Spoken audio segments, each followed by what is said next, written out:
Mawl was an interesting individual that came from the rundown city known as Yorleng. Yorleng is the only known city that has been almost completely abandoned by not only its kindle, but the faith of the rest of society as a whole. The city was abandoned after the sudden happening of a miasma outbreak that infected the entire city and left it inhabitable. Many died during the outbreak, and those that managed to survive were severely sickened and riddled with diseases. The Elkai Dominion had to step in and attempt to put a stop to the miasma infection before it could spread to other areas. In doing so, the Elkai Dominion not only had to keep outsiders out of the city, but those trapped inside were forced to stay within. Mawl was succumbed to the horrific display of his entire family, and others fall to the cleaning flames of the Elkai as they burned not only the sick bodies strewn across the streets, but the living as well. Anyone who dared try to flee the city were met with flames and forceful AO Magica that would keep them from reaching the outer borders. They were deemed highly dangerous and contagious, thus disallowing them to ever escape the city. Despite the Elkai Dominion's best effort to quarantine the entirety of Yorleng, the amount of infection there proved to be too much for even the forces of the Dominion, who had to flee from the area in an act to save themselves. Mawl, along with thousands of his kind, were left behind to suffer in the sickness with no sign of aid. Left with nothing, Mawl roamed the infectious streets of his destroyed home. With aimless eyes, he'd stumble over the bodies of those he once knew, his mind numb and spirits broken. Everywhere he looked, he saw death. The same staggering stature could be observed by those around him. They may have survived the pandemic, but they were dead inside. For days, Mawl prayed for the gods to come and help he and his kind from this cesspool of disease and pain. Over a lengthy period of time, it wasn't long before Mawl would begin to see this as his new way of life. Mawl spent the majority of his youth keeping himself alive. Every day was a struggle for life as he'd fight for food and shelter. The innocence of his youth had been killed and burned away, much like the infected, growing him into a callous youth who was taught that taking the life of another was just another part of life. But Mawl did not make it as far in life as he did on his own.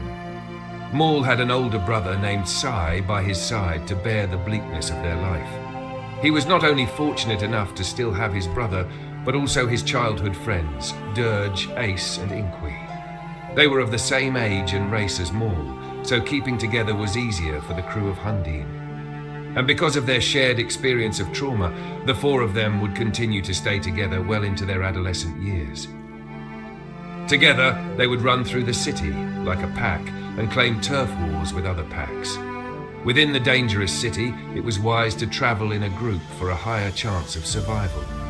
Though many were sick from the miasma, many more were infected with diseases that seemed to drive the infected mad. The most common infection amongst the Akininkin was rabies, a known disease that attacked the brain and resulted in the afflicted acting with extreme aggression and lack of logical thinking. Those with rabies were considered highly life-threatening, even for the survivors that still lived there, and were either avoided or killed on the spot. During the short years of the miasmic pandemic in Yorleng, a new city was built. The city was stationed directly above the condemned city.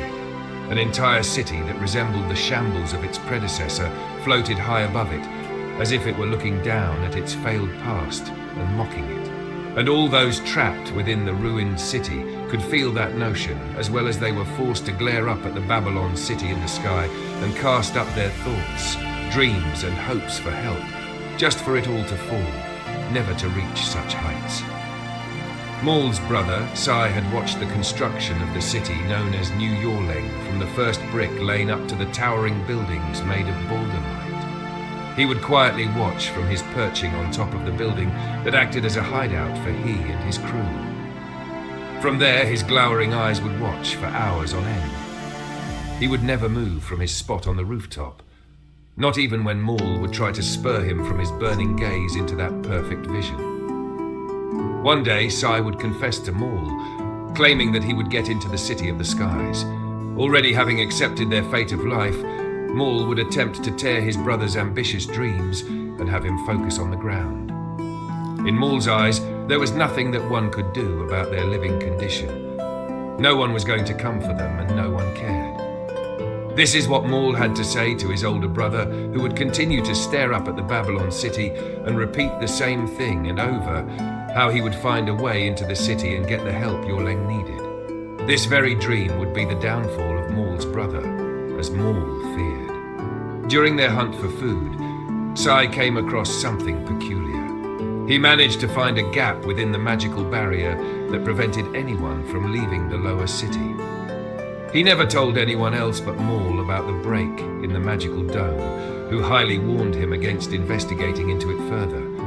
But Sai saw his opportunity and would not pass it up. For a few days, Sai would keep an eye on the break through the barrier, making sure that it was indeed a gap and not another entry for where the Elkai Dominion came and went during their routine patrol of the plagued city. Once he was sure that this was no entry for the officials, Sai made his move. He slipped through the gap and began to explore the barrier's boundaries. He was looking for something, even if he had no idea what that something was. He one day found what he was looking for. It was a portal, not a complete one, but a sliver of a shimmering image of what he assumed to be the inside of New Yorleng. He struck luck and was able to catch the sliver of the portal unmanned and unguarded by the Elkai forces, who mistakenly closed it improperly, allowing Sai to be aware of its existence. After finding this sliver of hope, Sai would return to his brother. He would keep the knowledge of the gap in the barrier between he and his younger brother, leaving the others in the dark, and comprised a plan that would get him into the city in the sky. Despite his younger brother's strong rebuke of his ambitious idea, Sai would share with him everything he had in mind. He even brought Mawl to the exact location of where he found the portal. From the beginning, Mawl had a bad feeling as he followed his brother to the site. He'd beg and plead with his brother to forever drop his deluded attempts to get into the city. Even if they found a way in, it wouldn't be long before they would be noticed and caught by the Elkai officials, who were sure to have strict control over the new city, but Sai would hear none of it. He was so confident in his pursuit, and so blinded by the fact that he was so close to fulfilling his dream, he left himself vulnerable, and in that split moment of naivety, he was killed. Mawl nearly missed it, but something small shot through that small, slim sliver of the portal and went straight through Sai's head, falling him instantly. It all happened so fast that Mawl could not react. He was frozen, his mind and body gone numb, just like the day of the burning of Yorleng. However, he could still feel. He felt the creeping cold of something consume his body, and it demanded that he remain still. He began to shiver in that coldness, his wide, icy blue eyes locked on the body of his older brother, whose eyes were dead set on his. Mawl could hear his own heart beating loudly in his ears, then a ringing. He did not breathe, nor did he move, locked in the crosshairs of his own brother's lifeless gaze. Neither blinked, caught in a sick staring contest with no winner. The ringing in Mawl's ears grew louder, as did the beating of his heart. Finally, he would breathe, shallow, quickened panic, panting, muffled, some of the ringing blaring in his ears. With oxygen now allowed to reach his brain, he was somewhat able to function and think again. He fled fast from the site, far away from that sliver of a portal and straight through the gap of the barrier. He made it all the way back to his crew, but he had left his old self back at that terrible site. Sensing that something was wrong, Dirge would question Mawl, asking him if he was okay and pondering over Sai's disappearance. "Weren't you with Sai on a hunt, Mawl? What happened? You look so pale. Talk to me, Mawl." Unsure of what happened himself, Mawl would blankly make his way to his room, saying nothing to no one. His body was no longer his in that moment, controlled solely by the raw emotions that he was now a slave to. The coldness throughout his being would continue to persist, even when he believed that he was safe within his room. Shutting the door quietly behind him, Mawl slowly slid down into a crouch, hugging his knees close to his chest, similar to how he'd sit as a younger boy who was swallowed by the darkness of his mind. There was a golden glow to the setting sun, giving his unlit room an uncomfortable feeling that was akin to the drawing of more darkness.